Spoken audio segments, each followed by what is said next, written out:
Okay देखिए बच्चों, आज हम स्टार्ट करने वाले हैं आपका क्या एंटी हाइपरटेंसिव फार्माकोलॉजी।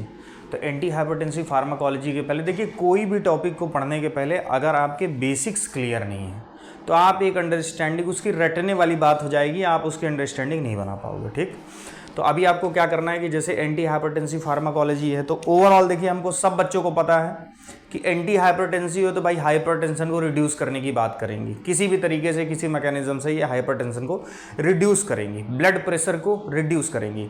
तो ब्लड प्रेशर देखिए हमको बहुत चूंकि हाइपरटेंशन, और सबसे पहले हम ब्लड प्रेशर देखते हैं।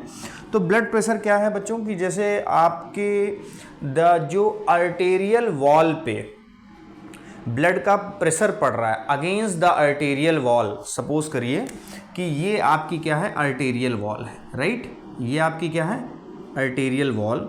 अब यहाँ पे जो ब्लड ऐसे फ्लो हो रहा है, ये जो प्रेशर इस पे डाल रहा है, ये जो प्रेशर पड़ रहा है, दिस इज कॉल्ड, ये कौन सी वॉल है, arterial wall. The pressure against the arterial wall is called blood pressure. ये क्लियर हुआ।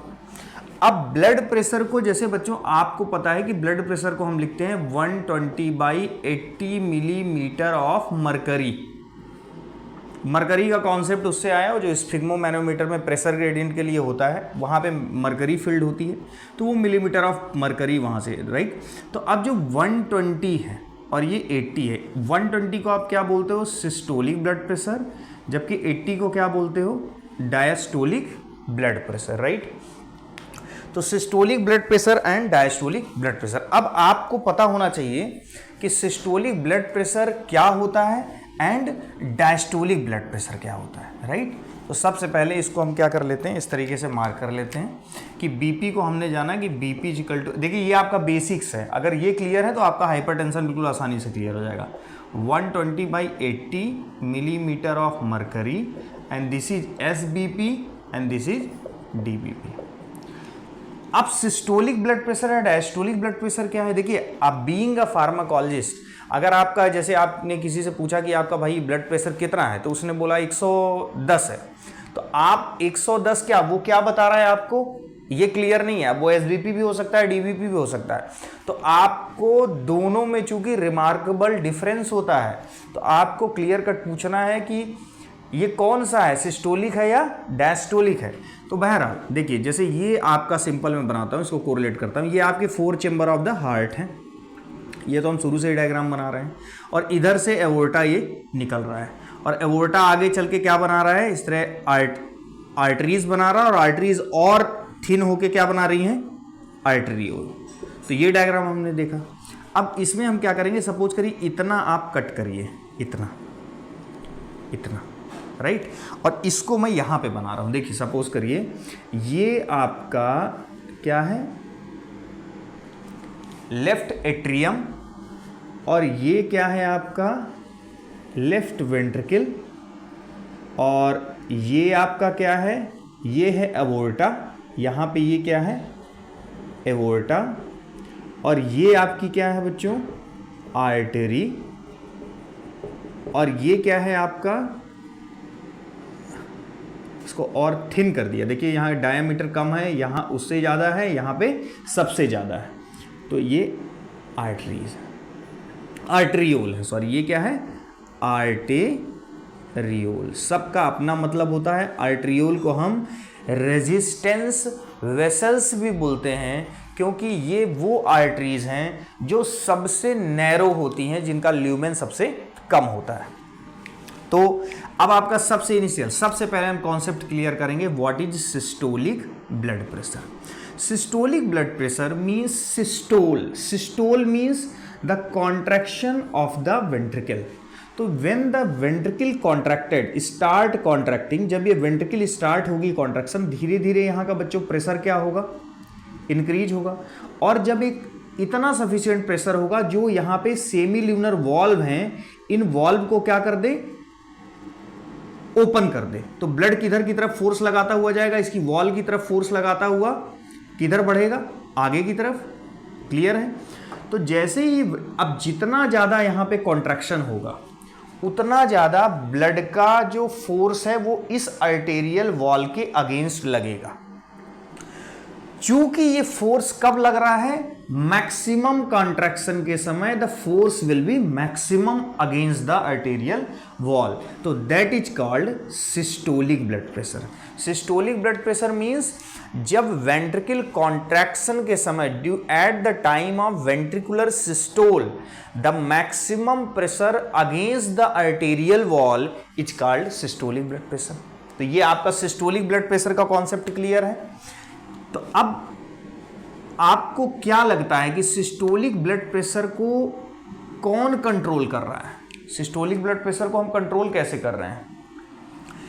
तो जितना ज़्यादा यहाँ पे कॉन्ट्रैक्शन होगा उतना ज़्यादा यहाँ पे against the arterial wall force लगेगा और वही सिस्टोलिक ब्लड प्रेशर होगा।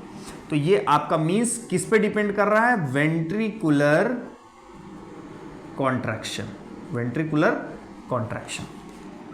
अब जितना ज्यादा यहां ब्लड का वॉल्यूम होगा, वो भी जितना ज्यादा ब्लड का वॉल्यूम होगा उतना प्रेशर लगाएगा, और किस पे करेगा? ब्लड वॉल्यूम पे, राइट। और किस पे करेगा?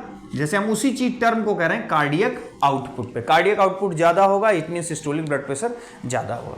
तो ये बात आपकी सिस्टोलिक ब्लड प्रेशर की क्लियर हो गई। चूंकि यहां पे मैक्सिमम जो कॉन्ट्रैक्शन का पावर जनरेट होता है that is 120 millimetre of mercury. That's why systolic blood pressure की जो लिमिट होती है that is 120 millimetre of mercury. अब बात करते हैं हम डायस्टोलिक ब्लड प्रेशर की। देखिए, एक बार सिस्टोल होगा देन डायस्टोल। तो सिस्टोल की कंडीशन जब कंप्लीट हो गई, सिस्टोल की कंडीशन क्या हो गई? कंप्लीट। तो सिस्टोल की कंप्लीशन जब कंप्लीट हो गई तो अब क्या होने वाला है? अब यहां पे प्रेशर क्या होगा बच्चों? प्रेशर ड्रॉप होगा। प्रेशर ड्रॉप कैसे होगा? जैसे देखिए, ये आपका, ये तो same left atrium, left ventricle. अब ये जो प्रेशर है ये अंदर की तरफ नहीं लग रहा है, ये किधर की तरफ लग रहा है? बाहर की तरफ। क्यों? क्योंकि ये क्या हो रहा है? डायस्टोल। अब जब डायस्टोल होगा तो आपको क्या लगता है प्रेशर यहाँ का बढ़ेगा या कम होगा? तो प्रेशर क्या होगा? डाउन होगा। तो प्रेशर धीरे धीरे क्या हो रहा है? डाउन हो रहा है। अब जब प्रेशर धीरे धीरे डाउन होगा तो एक पॉइंट ऐसा आएगा जहाँ पे इतना कम प्रेशर हो जाएगा वेंट्रिकल के अंदर, जो प्रेशर जो ये ओपन था वो इसको सडन क्या कर देगा? क्लोज कर देगा। ये क्या हो जाएंगे? क्लोज हो जाएंगे। बात समझ में आ रही है? मींस जब ये वेंट्रिकल डायस्टोल की कंडीशन में जाएगी, एक्सपैंड होगी, तो धीरे धीरे यहाँ का प्रेशर ग्रेडियंट फॉल होगा वेंट्रिकल के अंदर का। और जब प्रेशर ग्रेडियंट फॉल होगा, उस सफिशिएंट प्रेशर को जो इसको ओपन करने के लिए रिस्पॉन्सिबल था, मान लीजिए यहाँ पे सपोज करिए कि 5 मिलीमीटर ऑफ मरकरी जब यहाँ होगा तभी ये ओपन होगा। अब यहाँ का सपोज करिए डायस्टोल की कंडीशन में कम होते होते कितना हो गया? 4 mmHg। Just for an example, understanding purpose के लिए, जब 4 mmHg हो गया तो बच्चों ये क्या हो गया? क्लोज। सेमी ल्यूनर वॉल्व क्या हो गए? क्लोज हो गए। अब जब सेमी ल्यूनर वॉल्व क्लोज हो गए तो क्या जो वेंट्रिकल के अंदर का प्रेशर ग्रेडियंट है, यहाँ का जो भी प्रेशर ग्रेडियंट है, कम होगा कोई दिक्कत नहीं, जितना जो भी प्रेशर ग्रेडियंट है, क्या उसका कोई भी रिलेशन यहाँ के पूरा आर्टेरियल सिस्टम के प्रेशर ग्रेडियंट से लेना देना है? नहीं। क्यों? क्योंकि बीच में आपने क्या लगा दिया? गेट लगा दिया। किसका गेट है ये? सेमी ल्यूनर वॉल्व का। तो इस स्टेट में whatever the pressure will remain in against the arterial wall, whatever the pressure will remain against the arterial wall during the diastole, या और प्रिसाइज बोलना है तो after the closing of सेमील्यूनर valve, whatever the pressure will remain in the arterial system is called diastolic blood pressure. And the value for the diastolic blood pressure is 80 millimeter of mercury. तो अभी diastolic blood pressure बच्चों कैसे control करोगे आप? तो diastolic blood pressure के लिए आपको क्या लगता है? क्योंकि यहां पे आप क्या करते हैं इससे मतलब नहीं है डायस्टोलिक ब्लड प्रेशर को कंट्रोल करने के लिए। यहां पे जो चेंजेस करेंगे कॉन्ट्रैक्शन में, कार्डियक आउटपुट बढ़ाएंगे, तो वो सब किस पे जाएगा? किसको कंट्रोल करेगा? सिस्टोलिक ब्लड प्रेशर को। लेकिन जब आप डायस्टोलिक ब्लड प्रेशर को कंट्रोल करने की बात करोगे तो आपको पेरीफेरी में, सेंट्रल नर्वस सिस्टम में तो हम कुछ कर नहीं कर रहे हैं, इन द पेरीफेरी, इससे अलग, कार्डियक से अलग, क्योंकि सेमिल्यूनर वॉल्व से इधर कोई मतलब नहीं है। यहां पे अगर आप सपोज करिए आर्टरी को किसी कारणवश, अगर आप मान लीजिए कि आप जैसे बहुत सॉल्ट का इंटेक करते हैं तो आपके ब्लड वेसल्स जो होंगी वो टाइटेंड होंगी, उनका नैरो ल्यूमेन क्या होगा, नैरो होगा। ल्यूमेन नैरो होगा मतलब ये चीज़ और नैरो होगी। जब बच्चों ये चीज़ और नैरो होगी, आर्टेरियल वॉल और नैरो होगी, तो डायस्टोलिक बीपी क्या होगा, बढ़ेगा। एथेरोस्क्लेरोसिस है, फैटी प्लेक का डिपोजिशन है यहाँ पे, तो भी किसकी डायस्टोलिक बीपी क्या होगा, बढ़ेगा। लेकिन अगर यहीं पे आप मान लीजिए इनको ट्रीट करने के लिए कोई ऐसी ड्रग देते हैं जो आर्टेरियोलर सिस्टम को क्या करती है, डायलेट करती है। क्या करती है, डायलेट करती है। तो जब ये डायलेट करेगी तो यहां का ब्लड प्रेशर क्या हो जाएगा, कम हो जाएगा, डायस्टोलिक ब्लड प्रेशर कंट्रोल कर लोगे। तो बहुत सिंपल सा कॉन्सेप्ट है systolic blood pressure and diastolic blood pressure का। सिस्टोलिक ब्लड प्रेशर मतलब मैक्सिमम कॉन्ट्रैक्शन के समय जो against the arterial wall pressure पड़ रहा है। Diastolic blood pressure after closing the semilunar valve, whatever the pressure is remain against the arterial wall is called diastolic blood pressure. While we control the systolic blood pressure, we have to maintain the cardiac output, the power of ventricular contraction and the blood volume. While we control the diastolic blood pressure, we have to manage the arteriolar diameter. So this is all about the basic things. Let now. अब देखिए, अगर मैं direct अगर आपको hypertension start कर देता और कई बार अगर मैं बोलता कि ये ड्रग फलानी ड्रग है, ये उसको कम कर रही है, ये डायस्टोलिक ब्लड प्रेशर को कम कर रही है, तो आपको समझ में नहीं आता कि डायस्टोलिक ब्लड प्रेशर मतलब क्या। तो अभी आप जब ये वाला वीडियो देख लेते हैं तो आपको वो अंडरस्टैंडिंग बना पाएंगे। दूसरी चीज़ यहाँ पे जो कवर करना था मुझे, हाइपर टेंशन। देखिए, हाइपर टेंशन कई बार ब्लड प्रेशर आपके बॉडी को रेगुलेट करने का भी प्रोसेस है।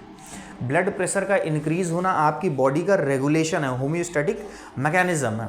अब जैसे आप सपोज करिए कोई एक्सर्शन करते हैं, सीढ़ियाँ चढ़ते हैं, तो वहाँ पे आपका ब्लड प्रेशर क्या करेगा, सूट अप करेगा, लेकिन वो ऑटो रेगुलेशन बॉडी उसको न्यूरोनली शॉर्ट टर्म में रेगुलेट कर लेगी, मींस मैनेज कर लेगी, मींस वो बीपी बढ़ा ताकि आप वो एक्सर्शन कर पाएँ उसके सपोर्ट में। तो वो चीज़ हाइपरटेंशन नहीं होती। तो आप इंक्रीज इन बीपी को हाइपरटेंशन नहीं कह सकते हैं, राइट। आप परसिस्टेंट इंक्रीज, मतलब किसी का बीपी कंटिन्यूअस क्या है, बढ़ा हुआ है, उसको आप क्या बोलेंगे। वो ऐसा नहीं है कि आप रेस्ट लिए और आपका नॉर्मल हो गया। The persistent increase in the blood pressure is called hypertension. तो अब हम जब नेक्स्ट लेक्चर से स्टार्ट करेंगे तो हाइपरटेंशन की ड्रग्स को टारगेट करेंगे और वहाँ पे आपके लिए समझना बहुत आसान हो जाएगा कि कैसे सिस्टोलिक और डायस्टोलिक बीपी कंट्रोल करके ड्रग हमारी as a anti hypertensive act कर रहे हैं। So this is all about. आपको कंटेंट में अगर क्लैरिटी लगती है, आपको मेरी बातें समझ में आती हैं, तो आप प्लीज़ चैनल को ज़्यादा से ज़्यादा फ्रेंड्स के साथ शेयर करें, सब्सक्राइब करें और बेल आइकन जरूर प्रेस करें। Thank you very much.